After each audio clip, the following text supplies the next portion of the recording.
Батак, Перущица и Брацугово.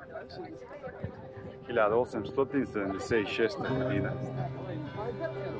Отоманската империя потушава априлското въстание в България. Над 200 села са избити и изгорени. Над 30 000 българа са изклани. Много от които деца. Хора изгорени в църквите. Европейската реакция, само няколко статии в главните вестници по това време. Само една държава казва, че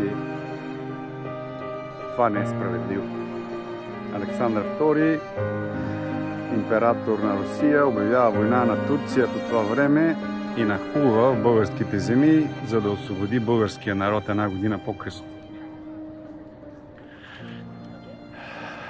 120 000 руски, украински, румънски и български войничета са убити във войната.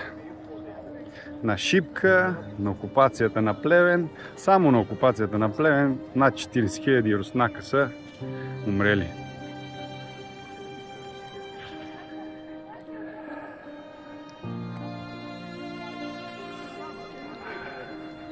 Втората световна война, години по-късно, Втората световна война,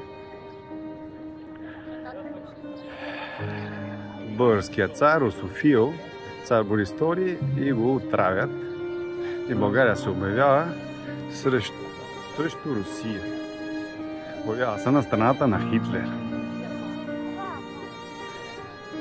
80 години по-късно, наше време, нашите политици пак успяват да се проституират, да угодят на европейците. България се обявява срещу Русия поради руско-украинския конфликт. О, неразумни юроди! До кога ще се срамим да се наречем българи? До кога ще забравяме нашата история? До кога нашите невежи политици ще ни манипулират толкова лошо?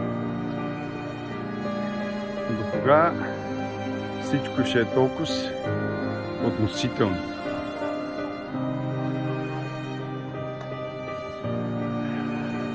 Дали умрелите на Шипка и на окупацията на Плевен са го заслужили?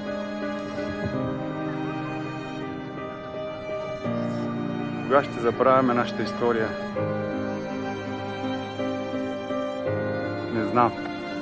Само едно нещо знам. Че народ, който не знае откъде идва и не знае на къде отива, се нарича загубен народ.